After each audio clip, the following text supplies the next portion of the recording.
Hello students, M and C education welcomes you all. M and C education में आप सबों का बहुत बहुत स्वागत। In today's session we are going to do CBSE sample question paper theory which was issued by CBSE for the examination which is going to be held in the month of most probably in the month of March, जो कि बहुत ज़्यादा संभावना है कि मार्च के महीने में होगा, या फिर अगर दे आर प्रपोजिंग इट कि अप्रैल में भी हो सकता है, तो वो अगर एक महीने या हो सकता है कि it may go even to May, but for that purpose मुझे नहीं लगता कि they will postpone it further from March to May और समथिंग, बिकॉज कि हमारे पास फिर जो है आईआईटी के लिए, मेंस के लिए और भी वेरियस एंट्रेंस एग्जामिनेशन शुरू हो जाती हैं, तो उनके लिए फिर समय कैसे मैनेज होगा। तो इसलिए मार्च ही most probably and most suitable मुझे लगता है कि टाइमिंग है CBSE के लिए, CBSE एग्ज़ाम जो एनुअल एग्ज़ाम कंडक्ट करेगी उसके लिए। तो उन्होंने जो CBSE सैम्पल क्वेश्चन पेपर जो है, सैम्पल क्वेश्चन पेपर थियरी के लिए जो उन्होंने निकाला है for the year, for the session 2020-21 के लिए, मैथमेटिक्स के लिए, तो आज हम उसको सॉल्व करने जा रहे हैं। इसके दो वीडियोस ऑलरेडी आ चुके हैं। फर्स्ट वीडियो में हमने पार्ट ए कर लिया था। पार्ट ए में भी हमने जो दोनों सेक्शंस एक ही वीडियो में हमने कर लिए थे, ये आपका पार्ट ए है और इसमें it consist of two sections 1 and 2, तो ये दोनों ही हमने कर लिए हैं अब तक। और उसके अलावा ये सारा पूरा हमने देख लिया है। इसके अलावा हमने पार्ट बी भी, जो सेकेंड वीडियो इसकी आई थी उसमें हमने पार्ट बी देखा। उसमें भी पार्ट बी में हमने ये 3 सेक्शंस हैं, basically there are 3 sections, but we had seen in that second video of CBSE sample paper solution के लिए जो हमने निकाले एम एंड सी एजुकेशन की तरफ से जो आए, तो उनमें थर्ड सेक्शन हमने कवर करे थे और आज हम इसका फोर्थ सेक्शन देखने जा रहे हैं। ठीक है, तो इसमें फोर्थ सेक्शन के लिए हमारे पास जो इंस्ट्रक्शन है वो ये है कि section 4 comprises of 7 questions of 3 marks each. तो हम अभी 7 क्वेश्चंस ऑफ 3 मार्क्स ईच पूरी तरह से सॉल्व करके कि किस तरह से हमें इसको अपने बोर्ड पेपर में, जो हम बोर्ड के लिए जो पेपर लिखेंगे, CBSE बोर्ड में जो हम एग्ज़ाम देने जाएंगे, तो वहाँ किस तरह से हम लिखेंगे वो पूरा लेटस सपोज से लेके प्रूव्ड तक या आंसर तक हम सारा भी देखने जा रहे हैं। ठीक है, तो आइए बिना किसी फर्दर समय को और गवाए हम जो है आज के सेशन की शुरुआत करते हैं। तो इसमें बेसिकली हम पार्ट बी, और पार्ट बी में भी हम जो है वो सेक्शन 4 देखने जा रहे हैं, जो जिसमें कि 7 क्वेश्चंस हैं, सारे 3-3 मार्क्स के हैं। ठीक है, तो आइए हम इस सेशन की शुरुआत करते हैं। सेक्शन 4 देखते हैं। All questions are compulsory in case of internal choices attempt any one. ठीक है, तो इसमें जो चॉइसेस होंगी उसमें हमें पता ही है कि एक ही अटेम्प्ट करना है। इसमें सबसे पहला क्वेश्चन है, check whether the relation R in the set Z of integers defined on R equal to, defined as R equal to a plus b is divisible by 2, is reflexive, symmetric or transitive. Write the equivalence class containing 0, that is this। ये equivalence class को represent करने का तरीका होता है। तो आइए हम इसको सॉल्व करते हैं। पहला हमारा काम ये है कि हमें चेक करना है कि चेक क्या करना है कि ये रिफ्लेक्सिव, सिमेट्रिक या ट्रांजिटिव हैं क्या। तो अगर हमें ये रिफ्लेक्सिव, सिमेट्रिक, ट्रांजिटिव तीनों निकल जाते हैं तो हम ऐसे रिलेशन को क्या कहते हैं, ऐसे रिलेशन को हम इक्विवेलेंस रिलेशन कहते हैं, और इक्विवेलेंस रिलेशन के ही इक्विवेलेंस क्लास बनते हैं। ठीक है, तो हम जब इनको सॉल्व करेंगे तो सबसे पहला जो हमारा काम होगा कि ये रिफ्लेक्सिव के लिए, तो हम यहाँ पर हेडिंग डालेंगे, ये है आंसर 29। ठीक है, इसमें हम रिफ्लेक्सिव के लिए हेडिंग डालेंगे, तो रिफ्लेक्सिव में क्या होता है कि A should be belonging to the given relation, right. तो हमारे पास ये चेक करना है कि ये ए बिलोंग कर रहा है कि नहीं। तो let A belongs to R, we proceed like this only, ठीक है। अब फिर यहां पर अगर कोई भी ऑर्डर्ड पेयर ए है, वो अगर रिलेशन में बिलोंग कर रहा है तो क्या होता है, तो ये होता है कि a plus B is divisible by 2 होना चाहिए। तो दिस इम्प्लाइज, क्योंकि हमने ये सपोज कर लिया कि ये पेयर जो है वो उस रिलेशन में बिलोंग कर रहा है, तो इसका ये मतलब होना चाहिए कि a plus A is divisible by 2, ठीक है। तो डिविजिबल बाय 2 अगर है तो यहां पर देखिए आप इसको हम क्या लिख सकते हैं, 2a लिख सकते हैं। तो 2a इज डिविजिबल बाय 2। तो ये सही है कि नहीं है, तो आप अगर देखिए तो 2 है यहां पर, तो 2 से तो डिविजिबल होगा ही। तो हम फिर यहां पर डायरेक्टली लिख सकते हैं कि विच इज ट्रू। अब फॉर ऑल, किसके लिए ये ट्रू है, कौन से सेट के लिए ट्रू है, कौन से सेट ऑफ नंबर्स के लिए, नंबर सिस्टम के कौन से सेट के लिए ट्रू है, तो जिस पर ये डिफाइंड है, यहां देखिए क्या है, in the set of integers, ये z है ना। तो यहां पर for all a belonging to z, obviously अगर आप दो इंटीजर्स लेते हो, सेम इंटीजर अगर लोगे तो अगर ऐड करोगे तो twice of that same integer हो जाएगा, चाहे आप इवन लो या ऑड लो, वो अल्टीमेटली 2 से डिविजिबल तो हो ही जाएंगे। तो इसका मतलब क्या हुआ कि यहां पर a अगर z में बिलोंग कर रहा है तो हमारे पास जो ऑर्डर्ड पेयर ऑफ ए है वो भी हमारा रिलेशन में बिलोंग कर रहा है, और इस वजह से रिलेशन इज रिफ्लेक्सिव, ठीक है। देयरफॉर आर इज रिफ्लेक्सिव, हम यहाँ पर इतना ही लिखेंगे।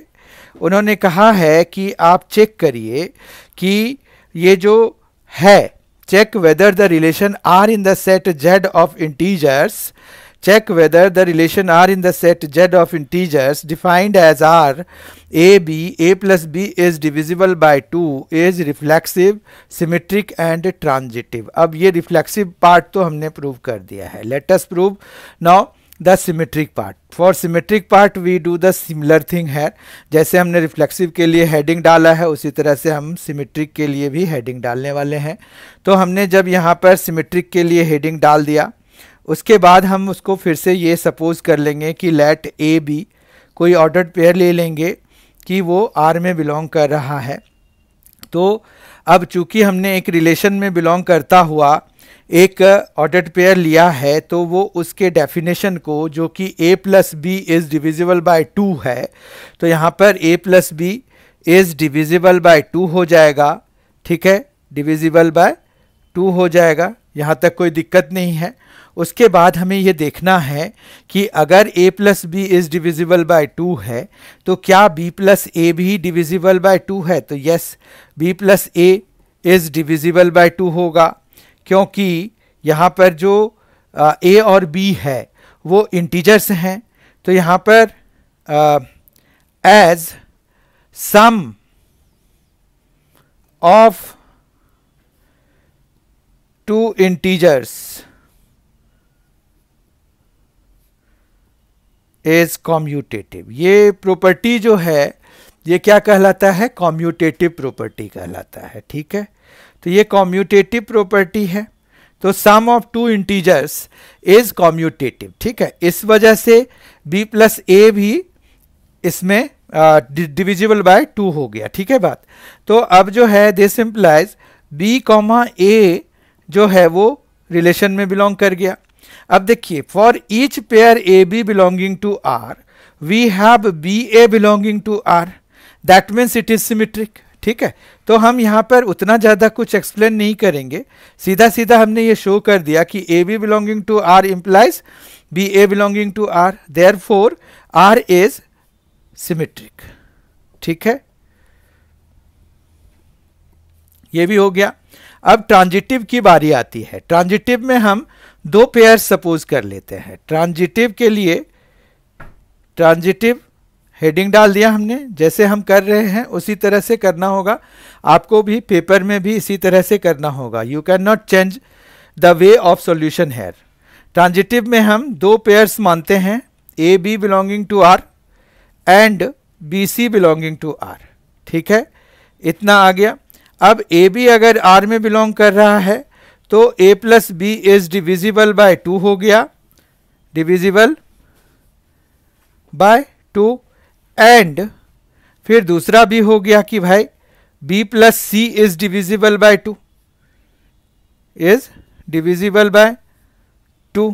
ऐसे तो ये एक कॉमन सेंस की बात है कि अगर दो नंबर्स दोनों ही 2 से डिविजिबल हो रहे हैं तो उनका सम भी 2 से डिविजिबल होगा, या फिर डिफरेंस भी उनका 2 से डिविजिबल होगा।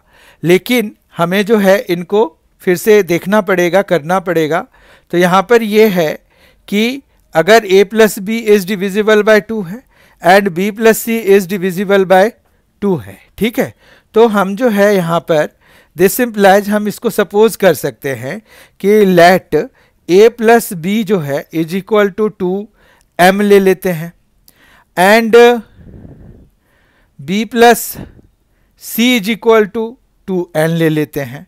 से क्यों? क्योंकि हमने ये सपोज करा तो से मान लेते हैं, से लिख देते हैं। ठीक है, तो ये आ गया। अब अगर हम इनको ऐड कर दें, this implies a plus B plus b plus C is equal to 2m plus 2n। ठीक है, अब यहां पर अगर आप देखें तो a plus 2b plus C is equal to क्या है, 2m प्लस 2n है। ठीक है, यहां तक समझ में आ गया होगा। फिर यहां पर a plus C is equal to 2m plus 2n minus 2b हो गया। इतना शो करने का हमारा मतलब, मकसद या टारगेट या जो भी कहिए वो ये है कि हम इसको 2 कॉमन लेना चाहते हैं, ये दिखाने के लिए कि जो है ये 2 से डिविजिबल है। ठीक है, मतलब a प्लस सी का एक फैक्टर 2 है ना, तो इसका मतलब हो गया कि a plus C is divisible by 2। ठीक है, तो इसका ये मतलब हो गया कि a कॉमा सी जो पेयर है वो R में बिलोंग कर रहा है। ठीक है, तो इसका मतलब ये हो गया ना कि अगर हमारे पास a plus B belonging to R है, b plus C belonging to R है, तो उस इन दोनों पेयर के लिए हमारे पास इन दोनों पेयर्स के लिए एक a c भी है जो कि बिलोंगिंग टू आर है। तो देयरफॉर ये क्या हो जाएगा, r इज ट्रांजिटिव। ठीक है, अब ये ट्रांजिटिव जब हो गए तो इसका मतलब ये हो गया कि ये जो है रिफ्लेक्सिव भी हैं, सिमेट्रिक भी हैं और ट्रांजिटिव भी है। ठीक है, तो इतना तो हमने चेक कर लिया कि भाई ये रिफ्लेक्सिव भी है, हमने सब जगह लिख दिया कि R is symmetric, R is reflexive, R is symmetric, R is transitive. ठीक है, रिफ्लेक्सिव के लिए देखिए ये लिखा है आर इज रिफ्लेक्सिव, फिर हमने आर इज सिमेट्रिक लिख दिया है, ये देखिए, और फिर हमने आर इज सिमेट्रिक लिखा, फिर हमने आर इज ट्रांजिटिव भी लिख दिया। ठीक है, आपको समझ में आ गया होगा ये, तो यहां तक कोई दिक्कत नहीं है। अब जो है हमें काम है एक और, right the equivalence class containing 0। अब देखिए इक्विवेलेंस क्लास कंटेनिंग 0 लिखने का यह मतलब हुआ कि आपको 0 से रिलेटेड एलिमेंट्स लिखने हैं जो कि इस रिलेशन को सेटिस्फाई करते होंगे। रिलेशन क्या था हमारे पास, a प्लस बी जो है 2 से डिविजिबल होना चाहिए। तो हमारे पास एलिमेंट्स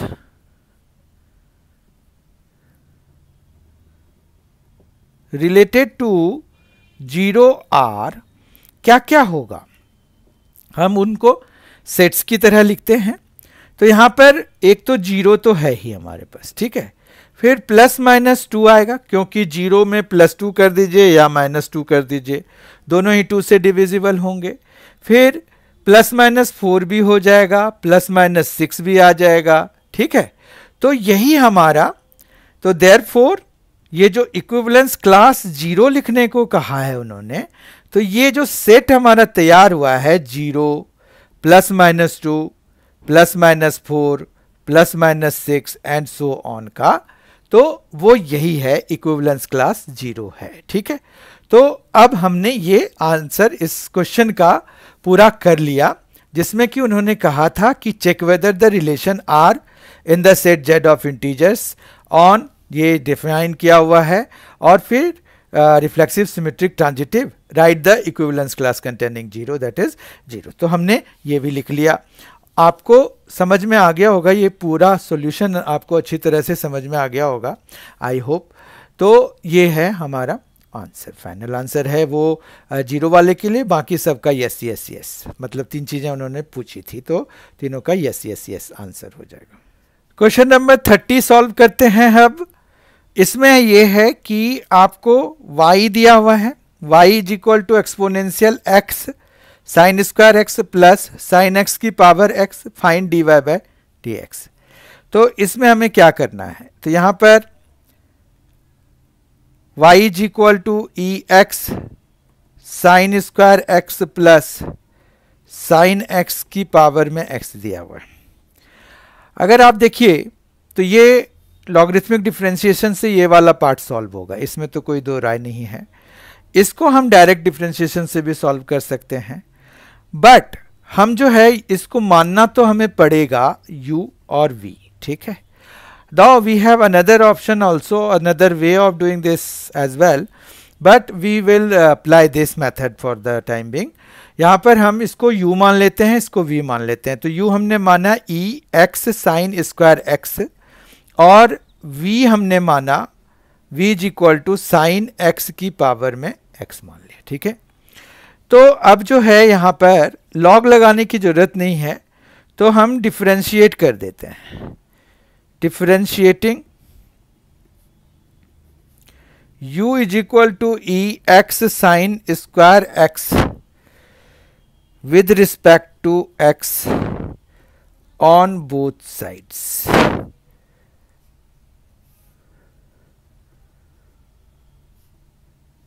we obtain, हमें क्या मिल रहा है यहाँ पर डिफरेंशिएशन करने के बाद, तो इसमें जो हमें लगाना पड़ेगा, जैसे du बाई डी एक्स तो हो गया हमारे पास, equal to E x sine square x है। तो एक्सपोनेंशियल फंक्शन जब भी आपको आए तो जो भी डिफरेंशिएशन करने को आया है, दिया गया है, उसको आप पहले ही कॉपी कर लीजिए। देखिए हमने यहाँ पर क्या किया, e x sine square x as it is copy कर लिया। फिर अब जो इसके पावर में है, ई की पावर में जो है, ठीक है, या इसके सर पर जो है, उसको हम क्या करेंगे, डिफरेंशिएट कराएंगे। अब यहाँ पर एक और बात है, ये कोई सिंगल फंक्शन है नहीं, तो हमारे पास यहाँ पर ये प्रोडक्ट ऑफ टू फंक्शंस है, तो प्रोडक्ट रूल लगाएंगे, ठीक है। तो यहाँ पर x का किया साइन स्क्वायर x कॉपी कर लिया, प्लस डाला, x को कॉपी किया साइन स्क्वायर x का 2 साइन x, चेन रूल होगा, पावर सामने में आएगा, एक पावर कम करके लिखेंगे, फिर पावर के अंदर वाला जो कि अभी साइन x है उसका डिफरेंशिएशन कराएंगे, तो ये कुछ हमें इस तरह से दे जाएगा, ठीक है। आई होप कि आपको ये समझ में आ गया होगा। तो du बाई डी एक्स हमने डायरेक्ट डिफरेंशिएशन से निकाल लिया, we did not use here the logarithmic differentiation method which we will use in the case of v equal to sin x की पावर x, क्योंकि जब भी वेरिएबल पावर होता है तो हम जो है logarithmic differentiation लगा सकते हैं, पर अगर हमारे पास एक्सपोनेंशियल फंक्शन है तो उसमें हमें बिना log लगाए logarithmic differentiation लगाए ही काम हो जाता है, ठीक है। यहाँ पर e x sin square x is fine, ये sin x और ये जो है हमारा, यहां पर हम इसको इस तरह से लिख सकते हैं, sine square x plus X, और ये 2 sine X into cos X will give us X sine 2x। समझ में आ गई बात। तो इसको अभी रखते हैं हम इक्वेशन 1 सपोज करके। अब जो है हम v पे जा रहे हैं, तो यहां पर v हमारा क्या था, साइन एक्स की पावर में x, ठीक है, यही है। देखिए v is equal to sine x की पावर में x है। अब यहां पर log लगाएंगे, लॉगरिथमिक डिफरेंशिएशन लगाएंगे, तो taking log on both the sides, on both sides we obtain. तो हमारे पास log लगाने के बाद क्या बचेगा, log v is equal to log sine x की पावर में x, ठीक है। फिर हम क्या करेंगे, यहां पर अभी करना है log का लॉग की प्रॉपर्टी लगानी है। तो यहाँ पर ये जो पावर है वो सामने में आ जाएगा लॉग की प्रॉपर्टी लगाने के लिए। तो ये कुछ इस तरह का आ जाएगा। अब हम डिफरेंशिएट कराएंगे, differentiating both sides with respect to x we get. हमें क्या मिलेगा? तो यहाँ पर मिलेगा 1/v dv/dx is equal to x का करा 1 आया, log साइन x को कॉपी किया, ठीक है। प्रोडक्ट रूल लगाना पड़ेगा यहाँ पर, क्योंकि ये प्रोडक्ट ऑफ टू फंक्शंस है, एक x है एक log साइन x है। तो x का 1 हो गया, log साइन x हो गया, फिर x को छोड़ा log साइन x का, log साइन x का 1/sin x पहले होगा और उसके बाद साइन x के डिफरेंशिएशन से मल्टीप्लाई होगा, तो ये cos x हो जाएगा। तो अगर हम फाइनली देखें तो यहाँ पर क्या आ रहा है? ये आ रहा है log, फिर यहाँ पर आ रहा है sin x, फिर यहाँ पर आ रहा है x और फिर यहाँ पर आ रहा है cot x, ठीक है। और फिर dv/dx is equal to v into log, यहाँ पर हम करली ब्रैकेट यूज करेंगे क्योंकि आगे स्मॉल ब्रैकेट पैरेंथेसिस जिसको कहते हैं वो यूज हो रहा है। तो कोशिश करते हैं कि एज फार एज अगर अलग अलग ब्रैकेट्स यूज हो तो बेटर रहता है। अब यहाँ पर v की वैल्यू हमें रिसब्स्टिट्यूट करनी पड़ेगी और v की वैल्यू है sin x पावर x, ठीक है। यही हमें दिया हुआ है ना फंक्शन, तो sin x की पावर x और फिर यहाँ पर log sin x फिर plus x into cot x और ये ऐसे कर देंगे, ठीक है। तो इसको हम फिर इक्वेशन 2 सपोज कर सकते हैं। और उसके बाद अब देखिए हमने क्या किया, since y is equal to u plus v है, ठीक है, देयरफॉर dy/dx का क्या रहेगा? तो वो रहेगा dy/dx is equal to du/dx plus dv/dx, ठीक है। तो this implies dy/dx is equal to हो जाएगा dy/dx इज इक्वल टू हो जाएगा du/dx जो आया है वो है ex sin स्क्वायर x और ब्रैकेट में है sin square x plus x sin 2x, ठीक है। 1 से 1 देखिए इक्वेशन 1 कहाँ है? इक्वेशन 1 है यहाँ पर, यहाँ से e की exponential x sine square x और sine square x plus x sine 2x bracket में, तो ये हमने लिख दिया इसके लिए। फिर अब जो है ये वाला तो हमारा आ गया, अब दूसरा वाला जो है हमें यहाँ से लेना है, ये सेकेंड वाला, तो ये आ जाएगा साइन x की पावर में x और फिर जो है करली bracket log sine x, log sine x और प्लस x cot x, ठीक है। तो इस तरह से हमारा जो ये हमें जो डिफरेंशिएशन निकालना था, dy/dx निकालना था, वो हमारा निकल आया, ठीक है।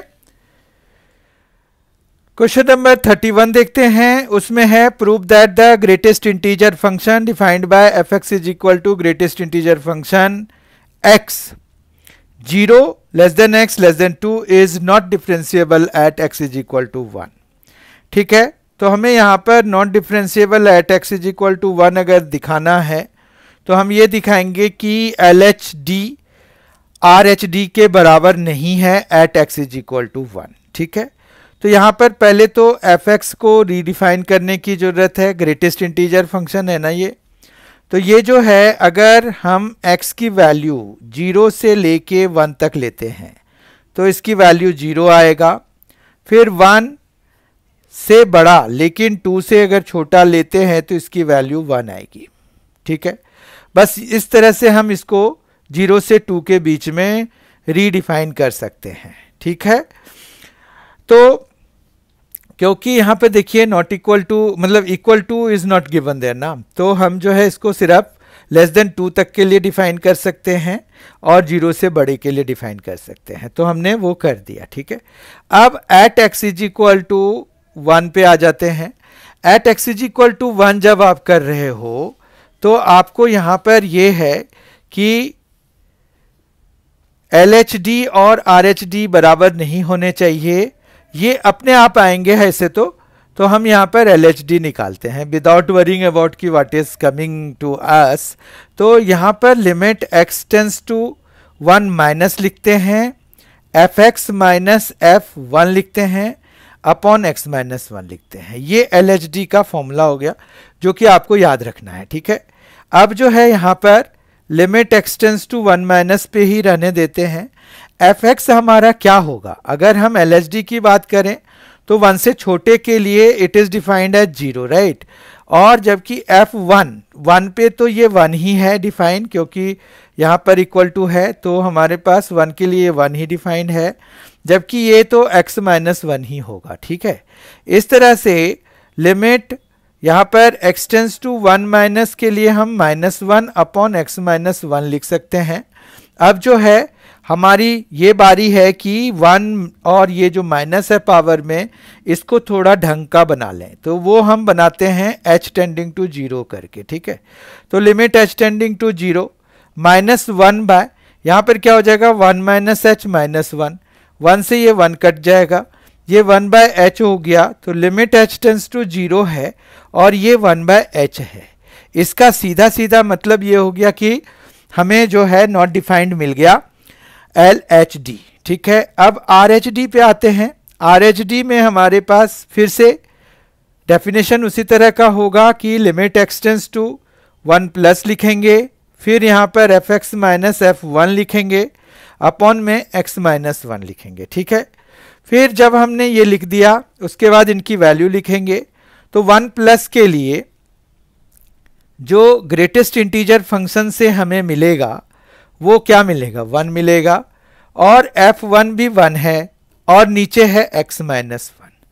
अगर इस तरह से देखें तो limit x tends to 1 plus, यहाँ पर 0 बाय x माइनस 1 हो गया।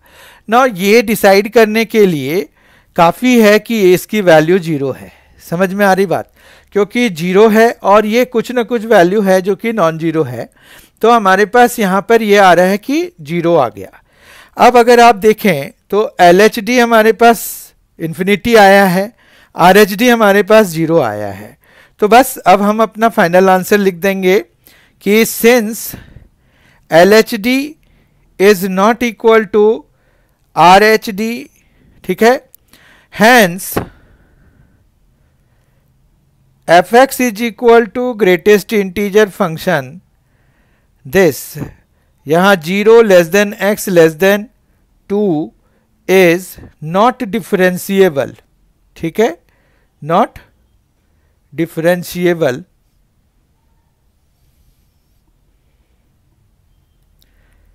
Eight x is equal to 1, ठीक है।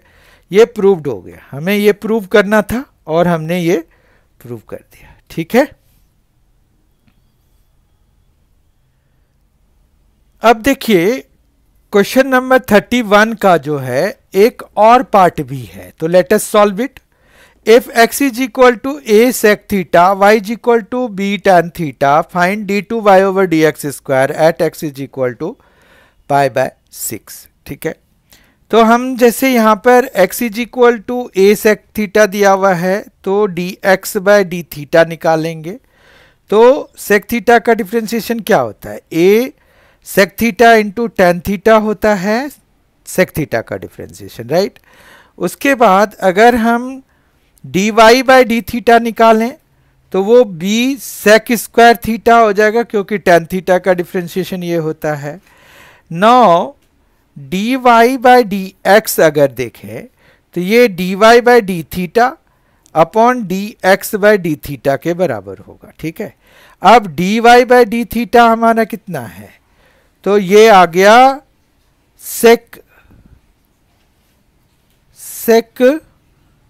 स्क्वायर थीटा, ठीक है, b sec स्क्वायर थीटा ये वाला, और अपॉन में आया a sec theta into tan theta. तो यहाँ पर एक sec कैंसिल हो जाएगा, sec को हम 1 बाय कॉस लिखते हैं, इसको sin बाय कॉस लिखते हैं, कॉस कॉस कैंसिल हो जाएगा, जो ये sin बचेगा उसको हम फिर b by a 1 upon sine है उसको हम cos sec थीटा लिख सकते हैं, ठीक है। इतना समझ में आ गया। अब जो है हम अगर डिफ्रेंशिएट कराएं, again differentiating both sides,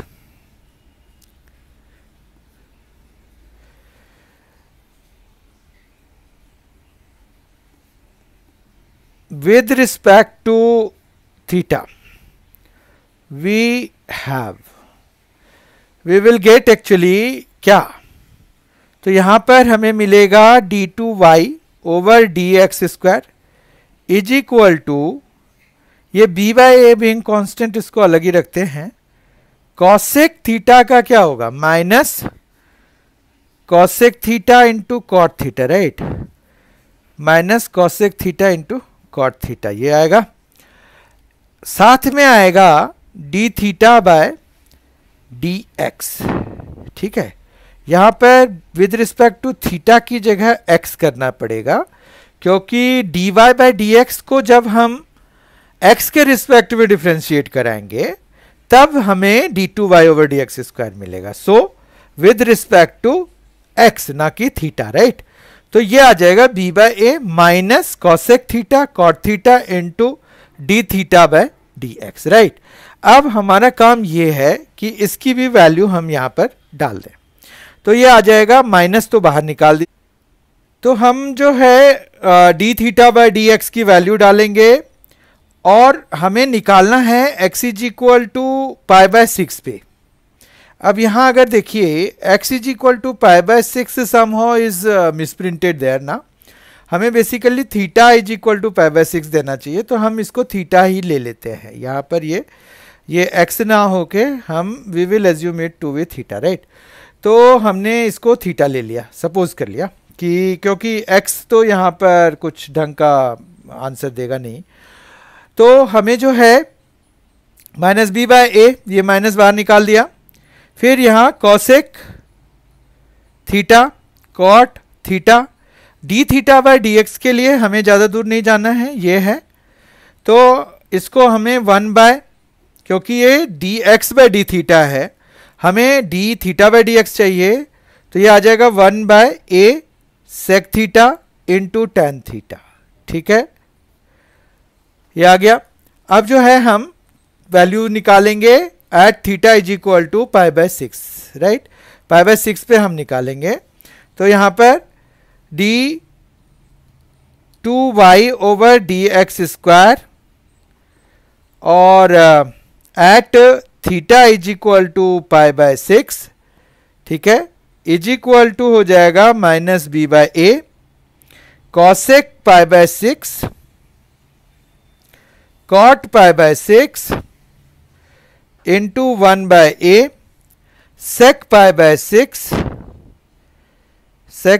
6 into 10 pi by 6, ठीक है। तो ये वैल्यू हमें निकालनी है, तो यहां पर माइनस बी बाय ए तो ठीक है वही रहेगा, कॉसेक पाई बाय 6 की जगह पे क्या आ जाएगा 2 आ जाएगा, ठीक है। उसके बाद कॉट पाई बाय 6 की जगह पे क्या आ जाएगा √3 आ जाएगा, ठीक है, और 1 by a will remain same, sec pi by 6 की जगह पे क्या आ जाएगा 2 बाय √3, ठीक है, 2 बाय √3 आ जाएगा, और 10 पाई बाय 6 की जगह पे आ जाएगा 1 बाय √3, ठीक है। तो इन सभी वैल्यूज को हम अभी लिखते हैं, it is equal to minus b by a cosec pi by 6 क्या बताया अभी 2 हो जाता है, कॉट पाई बाय 6 क्या हो जाएगा √3 हो जाएगा, इनटू ये सारे इनटू में हैं, और upon 1 by a sec pi by 6 मतलब ये इसकी वैल्यू जो है वो है 2 बाय √3, तो 2 बाय √3 हम लिख देंगे इसको, ठीक है, और इनटू में 10 पाई बाय 6 है, तो 10 पाई बाय 6 जो होता है वो है 1 बाय √3, ठीक है। तो इस तरह से ये माइनस बी बाय ए यहाँ पर आ जाएगा 2√3 बाय ए इंटू 2, और ये √3 इंटू √3 कितना हो जाएगा √3 इंटू √3 3 हो जाएगा, तो ये 3 ऊपर चला जाएगा, ये 2 इससे कैंसिल हो जाएगा, ब्रैकेट बंद कर देते हैं, ये हो गया, सारा काम हो गया इसका। अब जो है यहाँ पर इसका मतलब ये आया -3√3b/a², राइट। तो इस तरह से हमने ये वाला जो और पार्ट है क्वेश्चन नंबर 31 का वो सॉल्व कर दिया। यहाँ पर मिसप्रिंटेड था, वो भी हमने ठीक कर लिया। x इज इक्वल टू π/6 नहीं, क्योंकि वो इनवैलिड वैल्यू है। x π/6 अगर रहेगा तो a sec थीटा, तो sec थीटा कैसे वो π/6 के बराबर हम ले पाएंगे, ठीक है। तो इस तरह से हमने इसको सॉल्व किया और हमें इसकी वैल्यू आ गई -3√3b/a², right. Let us do question number 32 now. Find the intervals in which the function f given by fx is equal to tan x minus 4x, x belonging to 0 to π/2 is strictly increasing, ठीक है। तो हम इसका answer करते हैं। यहाँ पर यह है कि fx is equal to tan x minus 4x, x belonging to 0 to π/2, ठीक है। तो यहाँ पर हमें अगर स्ट्रिक्टली इंक्रीजिंग या स्ट्रिक्टली डिक्रीजिंग या मैक्सिमा या minima, local maxima, local minima, absolute maxima, absolute minima, कोई भी चीज़ अगर करना होता है तो हमें f' निकालना होता है। इवन हमें टेंजेंट एंड नॉर्मल के लिए भी ऐसी चीज़ें करनी होती है, ठीक है। तो let us differentiate both the sides of this equation, this function with respect to x to obtain tan x का डिफ्रेंशिएशन क्या हो जाएगा, sec² x हो जाएगा और ये -4 हो जाएगा, ठीक है। फिर हमारे पास क्या होता है, स्ट्रिक्टली इंक्रीजिंग हो या स्ट्रिक्टली डिक्रीजिंग हो, उन सभी के लिए हमें इक्वल टू 0 कराना पड़ता है। तो it will give us what, sec² x - 4 is equal to 0, या फिर sec² x is equal to 4, या फिर यहाँ पर अब ये बात हो गई कि sec² x अगर 4 के बराबर है तो sec जो है वो ±2 के बराबर है। अब sec 2 के बराबर कब होता है, तो sec 2 के बराबर होता है जब x जो है 60 डिग्री हो, मतलब π/3 हो। और -2 कब होता है, तो sec चूंकि सेकेंड क्वाड्रेंट में, मतलब ये यहाँ जो दिया हुआ है वो फर्स्ट क्वाड्रेंट है, सेकेंड क्वाड्रेंट में जाके नेगेटिव होगा तो हमें उसकी वैल्यू चाहिए नहीं, ठीक है। तो यहाँ पर लिखेंगे कि since x belongs to 0 to π/2, ठीक है। तो सीधा सीधा हम लिख सकते हैं कि हैंस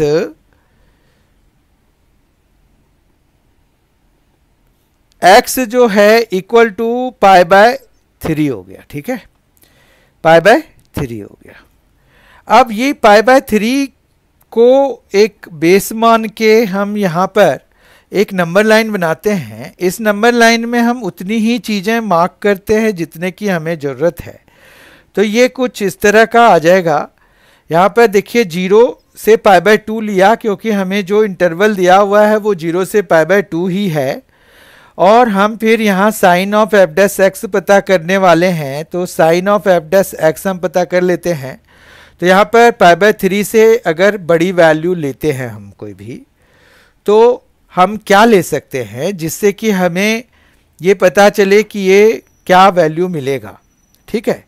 sec² π/3 है, और अगर हम इधर की बात करें तो इधर तो चलिए π/6 हम ले सकते हैं, तो π/6 ले लेते हैं। तो जैसे ही π/6 अगर आप वैल्यू लेंगे इसमें, तो आप देखिए क्या मिल रहा है, f' π/6 ले रहे हैं, ठीक है। f' π/6 अगर हम वैल्यू लेंगे तो हमारे पास क्या आएगा यहाँ पर, sec² π/6 और -4, ठीक है। sec² π/6 अगर हम बात करें तो वो है 2/√3 का स्क्वायर -4, ठीक है। तो ये आ जाएगा 4/3 -4, तो ये आ गया 4 - 12/3, तो ये आ गया -8/3। तो ये क्या हुआ, <0 आ गया।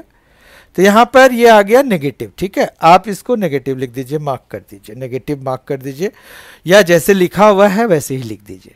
तो ये फिर पॉजिटिव होना चाहिए और ये पॉजिटिव होगा, ठीक है।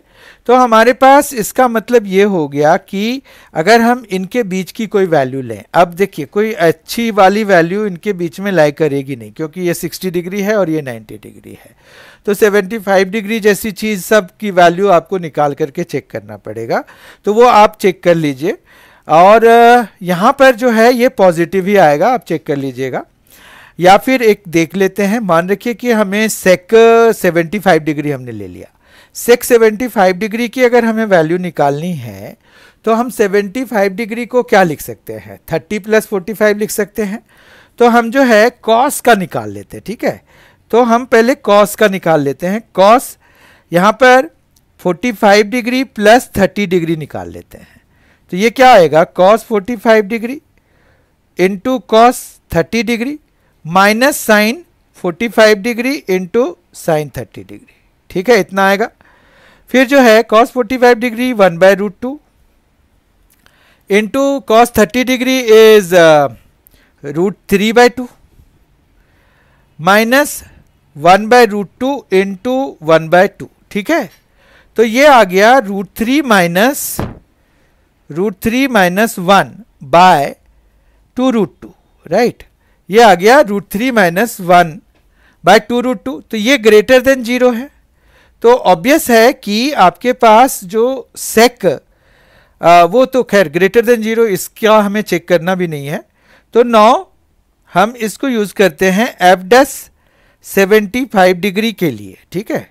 f' 75 डिग्री में ये आएगा सेक स्क्वायर 75 डिग्री और माइनस आएगा 4, ठीक है। आ गया समझ में। अब अगर आप देखिए तो सेक स्क्वायर 75 डिग्री की वैल्यू ये है, मतलब √3 माइनस 1/2√2 नहीं होगा, ये इसका रेसिप्रोकल होगा 2√2/√3 माइनस 1 का स्क्वायर होगा, ठीक है। और यहां पर क्या आएगा, -4 आएगा, ठीक है। स्क्वायर ये हमने यहाँ कॉस की वैल्यू से सेक बनाया तो इसका रेसिप्रोकल लेना पड़ेगा। तो 2√2 का स्क्वायर होता है 8, ठीक है। और इधर आ जाएगा √3 माइनस 1 का स्क्वायर हो जाएगा 3 + 1 माइनस 2√3, क्योंकि a माइनस बी का होल स्क्वायर आ जाएगा और ये -4 हो जाएगा, ठीक है। तो यहाँ पर आ गया 8, ठीक है, माइनस ये 4 है तो 16 हो गया, फिर प्लस 2√3 हो गया, ठीक है। और अपॉन में इधर आ जाएगा 4 माइनस 2√3, ठीक है, कोई दिक्कत नहीं है यहाँ तक। उसके बाद हमारे पास जो आ रहा है वो है 2√3 माइनस 8, 2√3 माइनस 8 आ गया, और अपॉन में आ रहा है 4 माइनस 2√3, ठीक है। तो देखिए ये क्या होगा, 8 माइनस 16 प्लस 8√3 हो जाएगा, 4 2 = 8, ये माइनस माइनस प्लस 8√3 हो जाएगा। तो यहाँ पर 8√3 माइनस 8 है बाय 4 माइनस √3 है, तो ये क्या है, ये ग्रेटर देन 0 है, ठीक है। तो हमारे पास यहाँ पर क्या हो जाएगा, ये जो हमने नंबर लाइन पे जो मार्क किया है वो प्लस हो जाएगा, ठीक है, पॉजिटिव हो जाएगा। तो इस तरह से वी हैव ऑब्टेन 2 इंटरवल्स। इसमें क्या है कि 0 से π/3 पे ये जो है नेगेटिव है और π/3 से π/2 पे ये पॉजिटिव है। तो 0 से π/2 में fx जो है स्ट्रिक्टली डिक्रीजिंग हो जाएगा। हमें क्या क्या पता करना है, तो स्ट्रिक्टली इंक्रीजिंग a पहला वाला जो है स्ट्रिक्टली इंक्रीजिंग है। तो देयरफॉर यहाँ पर a के लिए हम आंसर लिखेंगे, अगर तो यहाँ पर a के लिए लिखेंगे therefore fx is strictly increasing in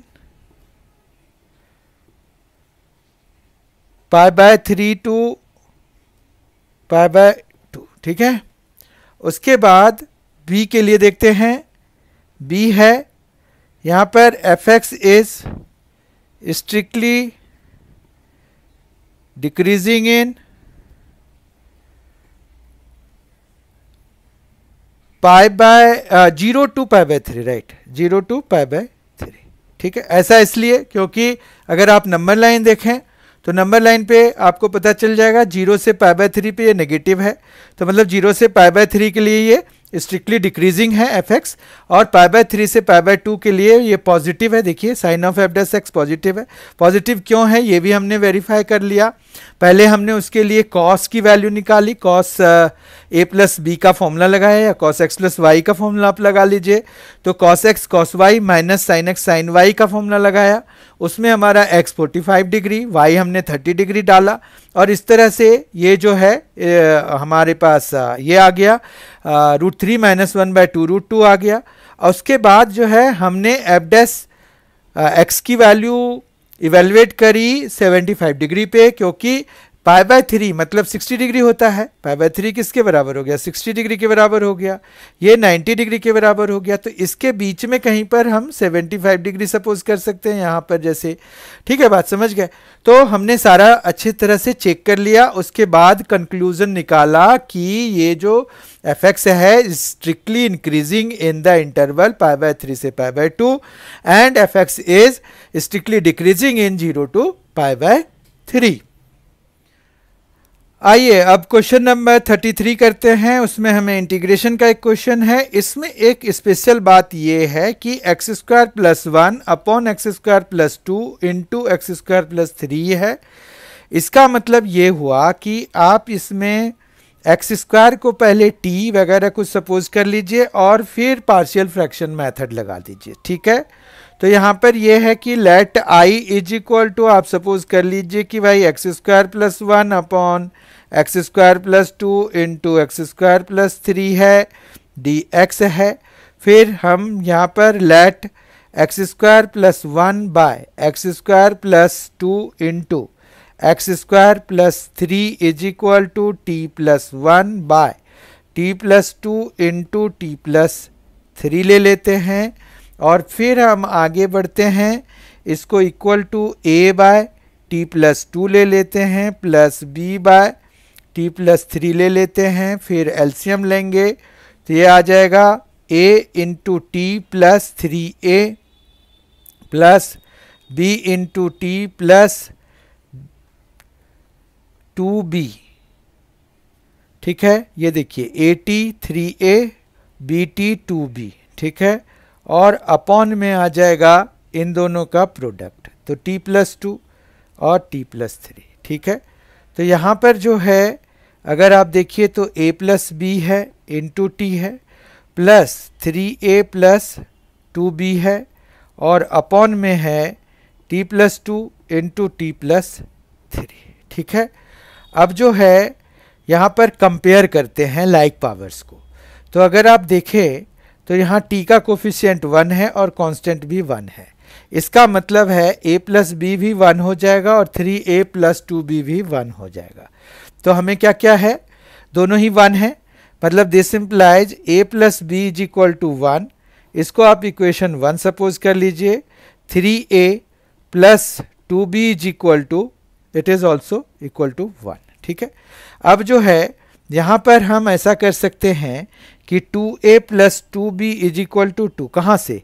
इसको अगर हम 2 से मल्टीप्लाई करा दें तो ये आ गया इक्वेशन 1 इंटू 2 करने से। फिर हम सब्ट्रैक्ट कराएंगे तो ये माइनस हो जाएगा, ये माइनस हो जाएगा, ये माइनस हो जाएगा, ये कैंसिल हो गया, ये हमारे पास a आ गया, ये -1 हो गया। ठीक है, इसी तरह से जब हमें a + b is equal to 1 है, उसमें अगर हम -1 डालेंगे a की जगह पे, वो हम उधर ले जाएंगे तो b इज इक्वल टू कितना हो जाएगा? 2 हो जाएगा। ठीक है, तो अब जो है ये दोनों हमें कहाँ डालना है? a -1 है और b हमारा 2 है, a -1 है और b हमारा 2 है, वो हम यहाँ पर डालेंगे। a यहाँ पर -1 डाल देंगे और b हमारा 2 डाल देंगे। तो हमें जो basically therefore i is equal to जो आ जाएगा वो आ जाएगा -1 बाय t की जगह पे x² भी डाल देंगे तो x² हो जाएगा, और ये जो 2 है साथ में उसको हम √2 का स्क्वायर लिख देंगे, dx लिख देंगे। ठीक है, प्लस डालेंगे, फिर यहाँ पर b की वैल्यू 2 है, 2 अपॉन t + 3 है, तो t तो x² हो गया, 3 की जगह पे क्या आएगा? √3 का स्क्वायर आ जाएगा, dx हो जाएगा। अब देखिए ये दो इजीली इंटीग्रेबल फंक्शंस में चेंज हो चुके हैं। ठीक है, आप इनके इंटीग्रेशन लिखिए, बहुत आराम से आपके आ जाएंगे। यहाँ पर क्या होता है? 1/a और फिर a की जगह पे √2 आ जाएगा, फिर ये tan inverse of x by a, ठीक है, प्लस यहाँ पर 2 हो गया और फिर 1 बाय ए के हिसाब से √3 आ जाएगा और ये आ जाएगा tan inverse of x by √3, ठीक है, और plus c will be there and it will be, ठीक है। तो ये हमारा आंसर आ गया इस वाले क्वेश्चन के लिए, ठीक है। It is -1 by √2 tan inverse of x by √2 plus 2 by √3 tan inverse of x by √3 plus c। I hope कि आपको ये आंसर समझ में आ गया होगा, कैसे सॉल्यूशन करते हैं ये भी समझ में आ गया होगा। Let us now do question number 34. Find the area of the region bounded by the curves x square plus y square is equal to 4, y is equal to √3x and x axis in the first quadrant. Very simple question, बहुत ही simple question है, जैसा एक मतलब 3 number के question के लिए होना चाहिए। पहले ये 6 नंबर के आते थे, अब इन्होंने 3 नंबर का कर दिया है। एरिया अंडर द कर्व का है, ये चैप्टर 8 एप्लीकेशन ऑफ इंटीग्रेशन से रिलेटेड है। यहाँ पर अगर पहले इक्वेशन को देखिए तो वो एक सर्कल है, सर्कल में भी उसका जो रेडियस है वो 2 यूनिट्स का है। कैसे पता चला? तो जब हम इसको कंपेयर कराएंगे x minus h whole square plus y minus k whole square is equal to r square से, तो आर स्क्वायर की जगह पे क्या आ रहा है? 4 आ रहा है, तो ये रेडियस 2 आ गया हमारे पास, ठीक है। ये 0 2 पॉइंट हो जाएगा, ये 0 -2 हो जाएगा। इतना समझ में आ गया होगा आप लोगों को। फिर यहाँ पर y is equal to √3x है, यानी कि ये एक लाइन है जो कि ओरिजिन से पास कर रही है। कैसे पता चला? क्योंकि यहाँ पर कोई कांस्टेंट नहीं है, ठीक है। जब कोई भी कर्व है जिसमें कांस्टेंट टर्म एब्सेंट होता है तो that is a must thing कि it will pass through the origin, ये ओरिजिन से पास करेगा ही करेगा, ठीक है। दूसरी बात ये है कि y is equal to mx की फॉर्म का है। y is equal to mx में से जब हम कंपेयर कराते हैं तो mx प्लस c होता है। वैसे तो c हमारा 0 हो गया, तो वो तो हमने डिस्कस कर लिया क्योंकि वो ओरिजिन से पास कर रहा है। m इज इक्वल टू √3 हो गया, यानी कि tan थीटा √3 कब होता है? जब थीटा 60 डिग्री होता है। तो ये देखिए 60 डिग्री स्लोप लगभग हमने बना लिया, ठीक है बात। तो उतना ज़्यादा एक्यूरेट होने की जरूरत नहीं है इसमें तो ऐसे। फिर ये कह रहे हैं कि find the area of the reason bounded by the curves, ये सर्कल, ये लाइन और एक्स एक्सिस और इन द फर्स्ट क्वाड्रेंट। तो ये सारा अगर हम देखें तो ये सारा कैरेक्टरिस्टिक बस ये वाले रीजन से सेटिस्फाई हो रहा है। अबव एक्स एक्सिस भी चाहिए, between within these regions चाहिए, तो हमें ये वाला पॉइंट ऑफ इंटरसेक्शन की जरूरत होगी, ठीक है। तो हम ये पॉइंट ऑफ इंटरसेक्शन के लिए इन दोनों को सॉल्व करते हैं। तो यहाँ पर सॉल्विंग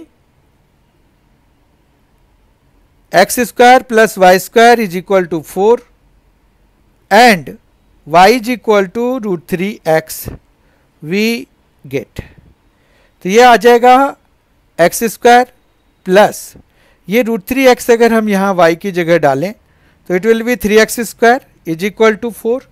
तो ये आ गया 4x square is equal to 4। तो x इज इक्वल टू ±1 आ गया। कैसे पता?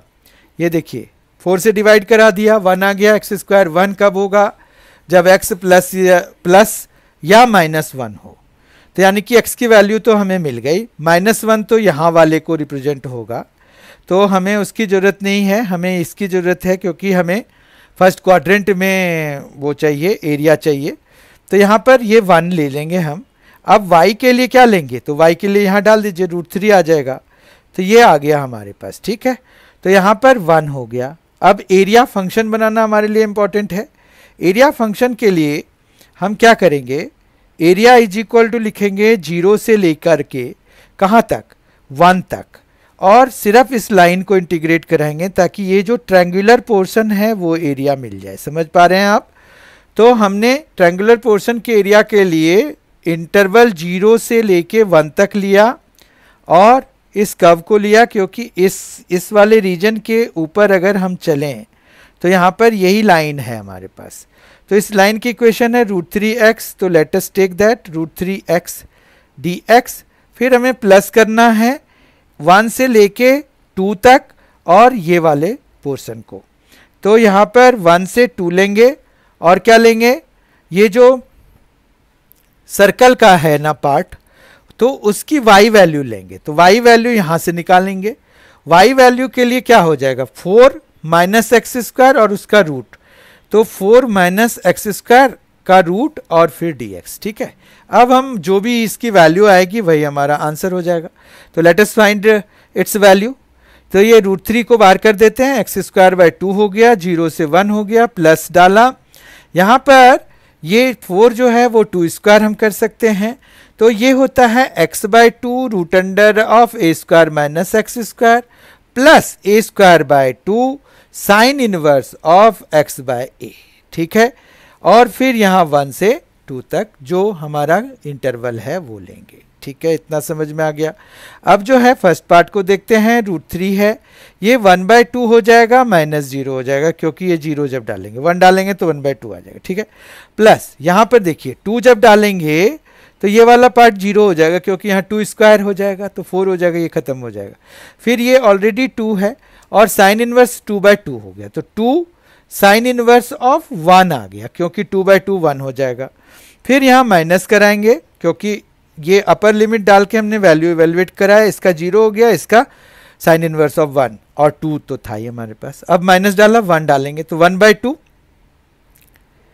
इंटू 4 माइनस 1 तो √3 हो जाएगा, और फिर माइनस 2 और sign inverse of 1/2। I hope कि ये आपको समझ में आ गया होगा। वैल्यूज डाल रहे हैं। ठीक है, ये आ गया √3/2 प्लस 2 है, साइन इनवर्स ऑफ 1 है तो 2 तो कॉपी कीजिए, साइन इनवर्स ऑफ 1 के बदले में π/2 लिखिए। ठीक है, उसके बाद माइनस √3/2, फिर माइनस 2 इंटू ये साइन इनवर्स ऑफ 1/2 है अगर, तो हम इसको क्या लिख सकते हैं, ये 30 डिग्री पे होता है ना, तो π/6 लिख सकते हैं। ठीक है, इस तरह से ये कैंसिल हो गया, ये हमारा 3 हो जाएगा, ये पूरा ही कैंसिल हो गया। ये देखिए आप, ये √3/2 है और ये माइनस √3/2 है, तो यहाँ क्या बचा, पाई, इधर क्या बचा, माइनस π/3। तो इस तरह से ये आ जाएगा 2π/3। समझ में आ गई बात। फिर चूंकि हमने ये एरिया निकाला है तो हमें इसको स्क्वायर यूनिट्स भी लिखना जरूरी है, तो हम 2π/3 स्क्वायर यूनिट्स लिख देंगे। राइट, ठीक है, तो 34 का हमने मेन पार्ट कर लिया। अब इसका एक और पार्ट भी है, उस और पार्ट को देखते हैं। उसमें हमें क्या करना है, find the area of the ellipse निकालना है यूजिंग इंटीग्रेशन। ठीक है, इलिप्स का इक्वेशन अगर आप देखिए यहाँ पर ध्यान से, तो इलिप्स का इक्वेशन दिया हुआ है आपको x square plus 9y square. तो लेट अस डू द और पार्ट्स ऑफ 34। ठीक है, तो यहाँ पर है x square plus 9y square is equal to 36। इसको जब हम स्टैंडर्ड फॉर्म में डालेंगे तो x square by 36 plus 9y square by 36 is equal to 1 हो जाएगा। फिर ये एक्स स्क्वायर बाय 6 स्क्वायर हो गया, प्लस ये आ गया 9 4 हो गया ना, तो ये y स्क्वायर बाय 2 स्क्वायर हो गया इज इक्वल टू 1 हो गया। ठीक है, अब हमें इसका एरिया निकालना है। एरिया निकालने के लिए let us make rough sketch there. तो ये कुछ इस तरह का बनेगा। इसमें क्या हुआ कि y पर तो चलो ये 0,2 और 0,-2 तक जाएगा, ये y एक्सिस है, और ये x एक्सिस है, यहाँ पर 0 है, और इधर x डैश है और इधर y डैश है। ठीक है, अब जो है यहाँ पर हम 6,0 करेंगे और यहाँ पर -6,0 करेंगे। ठीक है, अब जो है हमें ये टोटल एरिया चाहिए, तो हम यहाँ पर सिमेट्री यूज कराएंगे, सिर्फ फर्स्ट क्वाड्रेंट में एरिया निकालेंगे और उसका 4 टाइम्स कर देंगे। ठीक है, तो यहाँ पर हम रिक्वायर्ड एरिया लिखेंगे। Required area is equal to हो जाएगा 4 इंटू, यहाँ देखिए 0 से लेके 6 तक जा रहे हैं, तो 0 से लेके 6 तक जाएंगे। उसके बाद हमें y निकालना है यहाँ से, तो y कैसे निकलेगा, y निकलेगा 36 माइनस एक्स स्क्वायर बाय 9 और रूट अंडर y के लिए। ठीक है, और dx, यही हमारा एरिया दे जाएगा। बस अब हम इसको सॉल्व करेंगे और हमें एरिया मिल जाएगा। ठीक है, अब इसके लिए हमें क्या करना है देखते हैं।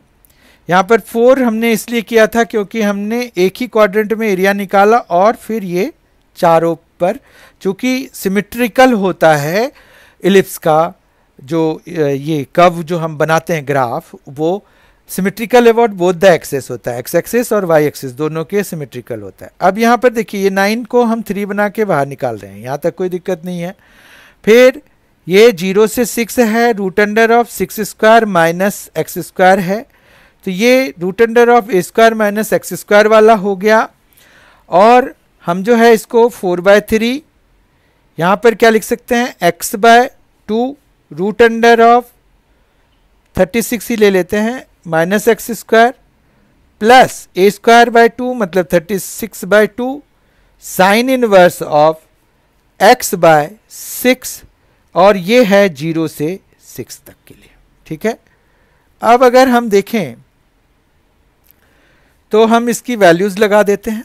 यहाँ पर 4/3 है, x/2 के लिए यहाँ पर 6 अगर लगाएंगे तो यहाँ पर देखिए ये भी 36 हो जाएगा, 36 माइनस 36 0 हो जाएगा, तो ये तो हमें लिखने का फ़ायदा नहीं है। इसको काट के 18 बना देते हैं, तो ये 18 आ गया। साइन इनवर्स ऑफ 6/6 यानी कि 1 हो गया।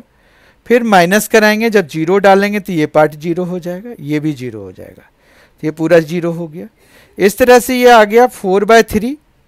ठीक है, और इनटू में क्या आ गया 18 इंटू π/2। ठीक है, तो ये 3 2 जा 6 3 जा 18, तो 12 पाई आ गया इसका।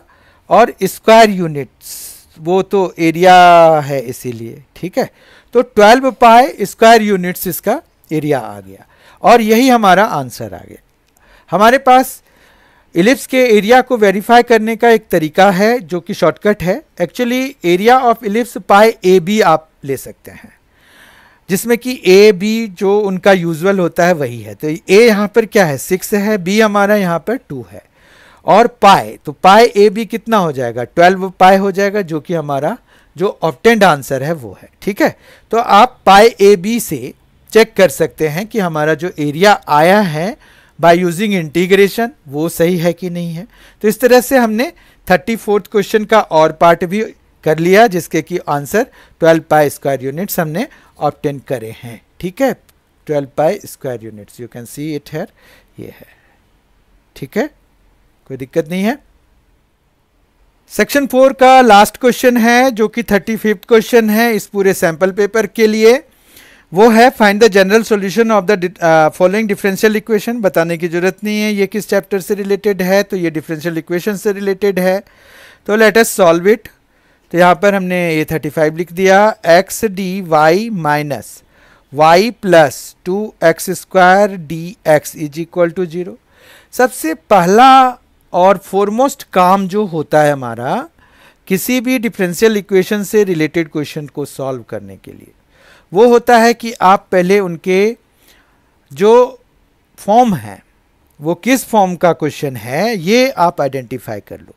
वंस यू डू दैट तो फिर वो आप आराम से कर सकते हो, उसको सॉल्व आराम से कर सकते हो। अगर आप इसको गौर से देखो तो ये कुछ इस तरह जंबल फॉर्म में है। To identify it we first convert it into some form like this one. ये देखिए, इसको हमने क्या किया, ये कर दिया। Subsequently, we are trying to transform into the form of dy by dx is equal to fxy, right?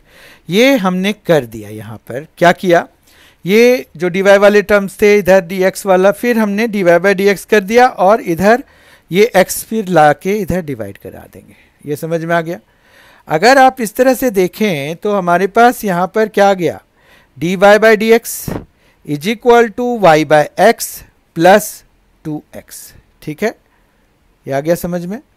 अब जो है ये आ गया dy by dx minus y by x और ये इक्वल टू 2x है। अब बताने की जरूरत नहीं है कि ये जो है किस फॉर्म का है, ये है लीनियर डिफरेंशियल इक्वेशन के फॉर्म का, जिसका की फॉर्म होता है dy by dx plus p y is equal to q. यहाँ पर P और Q जो है फंक्शंस ऑफ x होते हैं। तो हम कंपेयर करा रहे हैं, we get what we get, P is equal to -1/x and Q is equal to 2x। ठीक है, अब हमें IF निकालना है। नाउ IF इंटीग्रेटिंग फैक्टर होता है, वो होता है एक्सपोनेंशियल P dx।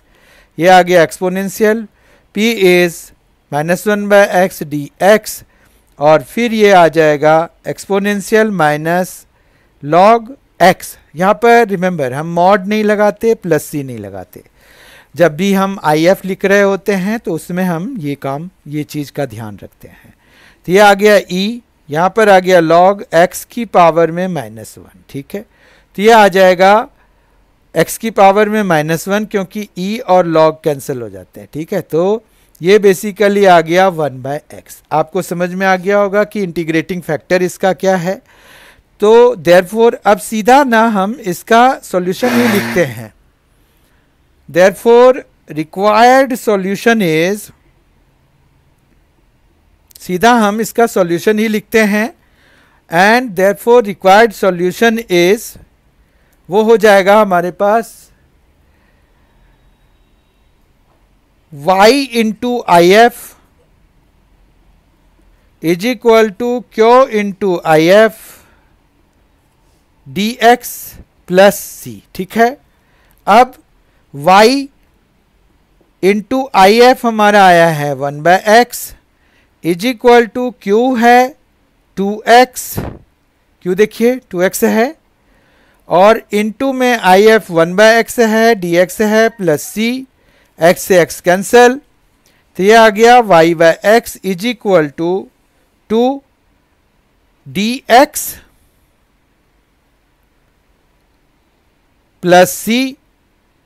तो ये आ गया y/x is equal to 2x plus c। तो बेसिकली ये हमारे पास सिंपल क्वेश्चन है, क्योंकि इसमें कोई इनिशियल वैल्यू प्रोवाइडेड नहीं है। तो ये हमारा रिक्वायर्ड सॉल्यूशन आ गया, क्योंकि यहाँ पर सिर्फ find the general solution of the differential equation कह रहे हैं, पर्टिकुलर सॉल्यूशन वाला क्वेश्चन नहीं है ये। तो इस तरह से which is required solution, which is required solution of, required solution of the differential equation, required solution of the given differential equation।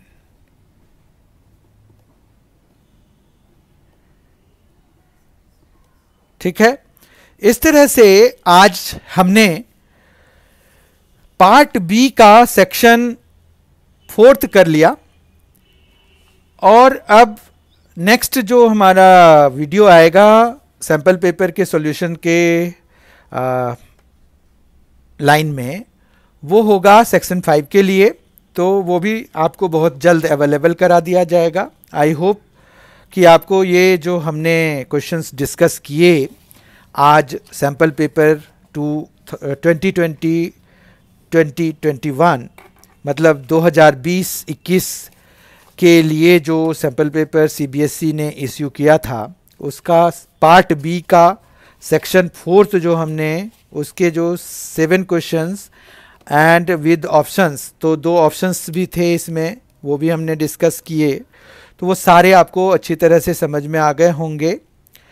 और सेक्शन 5 भी आपको, पार्ट बी का सेक्शन 5 भी इस सैम्पल पेपर का बहुत ही जल्द अवेलेबल करा दिया जाएगा, जैसा अभी मैंने बोला।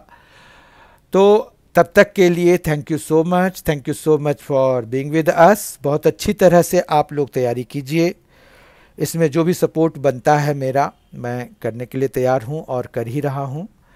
और बहुत ही जल्द जो है इम्पॉर्टेंट क्वेश्चंस की भी सीरीज़ मैं शुरू करने वाला हूं, जो कि जिसमें मिक्स्ड क्वेश्चंस होंगे, क्योंकि अब लगभग कोर्स ख़त्म हो चुका है। तो सारे बच्चे जो है मिक्स्ड क्वेश्चंस करने के लिए तैयार हैं और करना चाहते होंगे, क्योंकि मिक्स्ड क्वेश्चन से ही आपकी तैयारी का पता चलेगा कि आप कितने तैयार हैं उस बोर्ड को फेस करने के लिए। ठीक है, तो तब तक के लिए Thank you so much. Thank you so much for being with us. Thanks a lot. Enjoy yourself.